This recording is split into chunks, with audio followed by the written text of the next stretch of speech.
Walaupun kita lampirkan surat keterangan dari dokter berbadan sehat, apakah nanti melakukan MCU? Surat itu hanya membenarkan kalian itu sehat.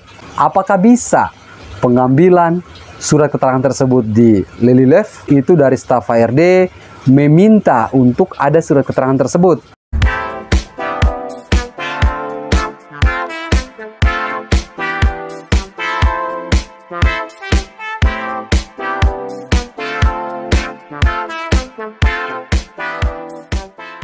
Assalamualaikum warahmatullahi wabarakatuh. Apa kabar teman-teman semua? Halo, ketemu lagi saya Odet Papa.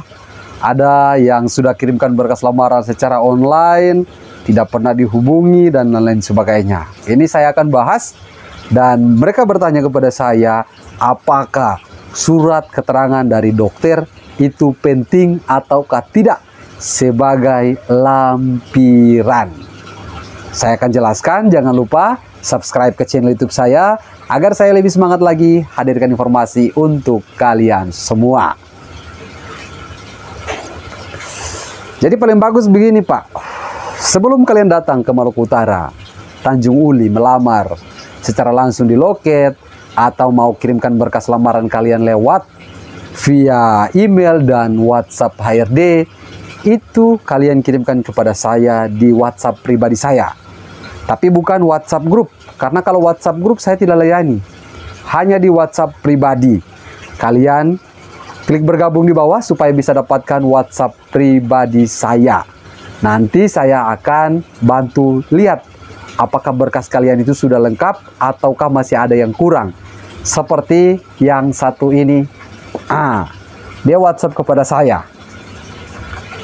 Dia kirimkan berkasnya, saya katakan surat rekomendasi keterangan berbadan sehat itu perlu dicantumkan di berkas lamaran kalian semua.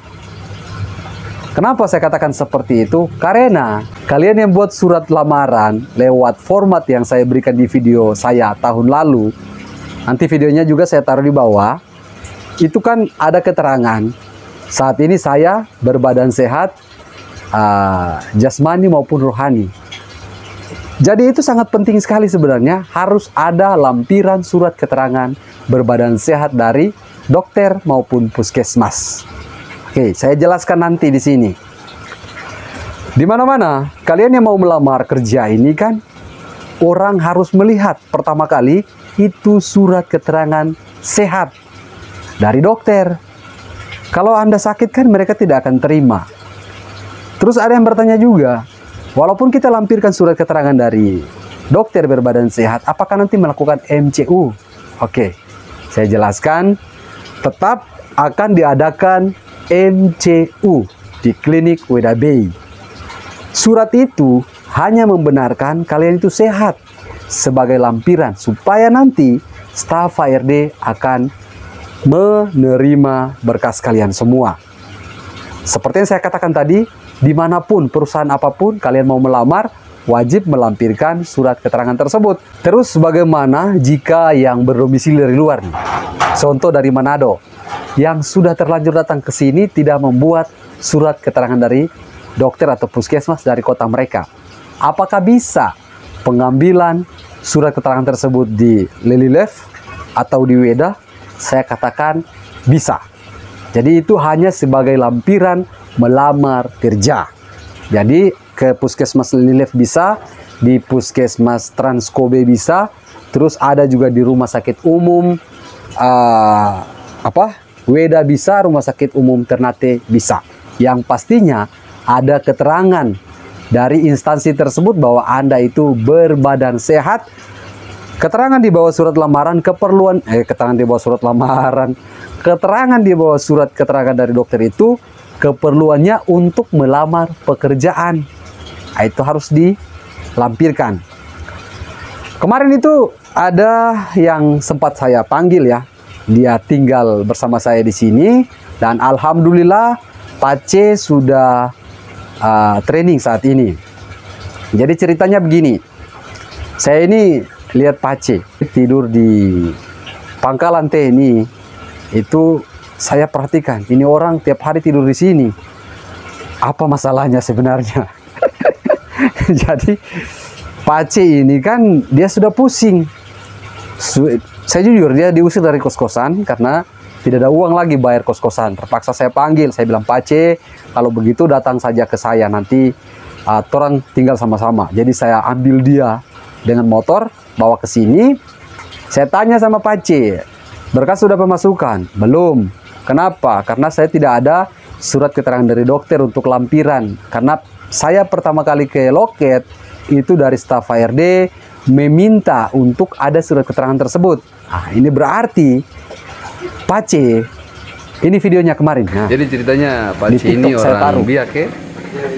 Iya, datang ke sini, terus di Lelilef ada masalah sedikit, jadi keluar dari pos, tidur di pangkalan TNI. Saya kan kasih tahu, Pak C, kamu ambil SKD dari klinik atau puskesmas di Lelilef. Pak C bilang, bisa kah? Saya bilang, bisa Pak C. Karena itu dari staf HRD hanya minta untuk jadikan lampiran bahwa Pak C itu sehat untuk datang melamar kerja. Pak C pemasukan berkas lagi. Setelah itu Pak C dapat jalur MCU. 3 hari kemudian saya antar dia pergi melakukan medical check up. Setelah itu dia juga ikut psikotes. Di psikotes Pak C pun gagal. Kalau dulu itu psikotes gagal, kalian akan gagal. Tapi kalau untuk saat ini mungkin dari staf HRD melihat bahwa Anda ini mungkin sungguh-sungguh untuk mau melamar kerja. Jadi mereka itu memberikan keringanan kepada kalian semua, hanya diikutkan serta melakukan psikotes lagi. Setelah itu, Pak C ini sudah psikotes. Nah, langsung sorenya dengar hasil. Dengar hasil, saya pantau Pak C jam 12. Itu belum ada kabar, dia kasih tahu ke saya. Saya bilang, berarti Pak C lulus. Malamnya, Pak C pulang. Woi, Pak C dari jalan, Suding. APD lengkap, Pak C pakai. Pak C datang ke, Odet Papa, saya lulus. Oh, alhamdulillah. Pak C bilang, terima kasih Odet Papa bantuannya. Sampai saat ini Pak C masih ada di sini. Macam-macam Pak C saya usir penganan lagi.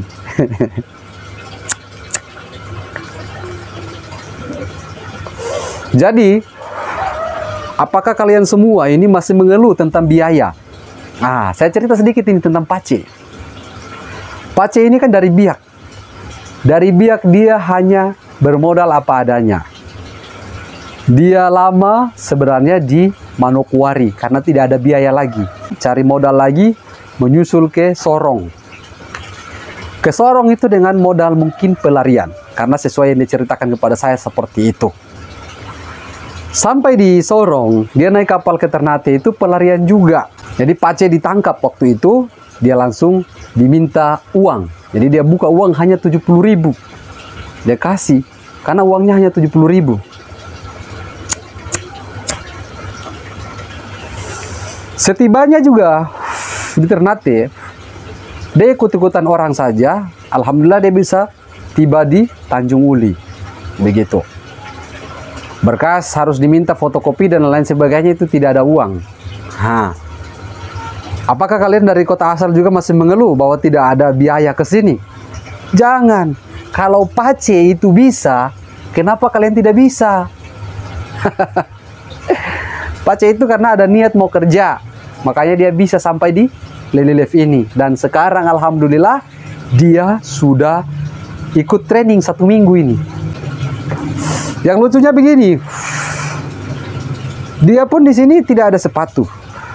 Itu bayangkan perjuangannya Pak C ini, tidak ada sepatu, kaos kaki pun tidak ada. Saya kasih sepatu saya kasih kaos kaki saya kasih tas saya untuk dia pakai. Karena kalau bawa berkas takutnya hujan basah. Karena saya bisa melihat orang ini ada niat untuk bekerja. Jadi walaupun saya ini orangnya susah, saya tetap akan berusaha bagaimana supaya orang ini juga bisa dapatkan pekerjaan. Begitu. Saya hanya bisa mengatakan kepada Pak C, ingat pesan saya, jangan pernah mabuk di sini. Karena kalau mabuk, itu bisa mengganggu training kita. Nah, gitu Pak C bilang, oke kakak. Pengalaman. Banyak orang yang tidak mau mendengarkan saran saya. Begitu. Di training itu, kalau kalian yang sudah lulus dari MCU, jangan pernah buat kesalahan. Satu kali tidak masuk training, maka kalian akan dikeluarkan. Itu kalau tanpa keterangan. Bisa jadi mungkin mabuk semalam, tidak sempat pergi training paginya. Itu fatal. Sedangkan orang yang kontrak saja sudah tanda tangan di atas materai, itu bisa dilepas kalau belum mampu lewati tahap 9 bulan. Apalagi kalian ini yang baru training. Jadi saya sarankan kepada kalian semua yang mau melakukan training, bagusnya datang ke sini. Lamar langsung ke loket. Apalagi alasan kalian tidak ada uang. Usaha, pinjam uang. Karena kita ini kan mau ke sini cari kerja. Begitu. Kalau kita mau bandingkan, Pak C itu ada anak 3. Dia tinggalkan di kampung. Begitu. Tapi niat dia untuk datang ke Lelilef cari kerja itu ada. Makanya dia diterima saat ini. Sini terakhir saya tambahkan sebelum kita closing informasi ini. Tentang SKD tadi itu wajib harus dilampirkan. Selain SKD, itu berkas asli jangan lupa dibawa. KTP, kartu keluarga, itu yang kopi saja kalau kartu keluarga. Ijazah, itu kalau untuk operator wajib yang asli. Jangan pernah tanya lagi ke saya apakah bisa menggunakan surat keterangan kelulusan. Itu tidak bisa. Keterangan kelulusan itu tidak dipakai di sini. Yang dipakai itu ijazah. Minimal ijazah SMP. Yang bertanya ijazah paket, untuk saat ini sudah ada perubahan lagi. Mereka masih mendahulukan untuk ijazah SMP. Untuk susunan berkas juga ini sangat berpengaruh. Nanti cek video saya yang sudah saya buat kemarin. Susunan berkasnya seperti apa, periksa lagi nama, nik, dan lain sebagainya. Kalau ada yang salah, nama, nik itu perbaiki di capil. Karena kalau sampai di sini tetap ditolak. Tidak diterima itu kalau berkas yang bermasalah. Jangan lupa subscribe ke channel YouTube saya nanti. Kita ketemu lagi di video saya selanjutnya. Salam, sampai jumpa. Bye-bye.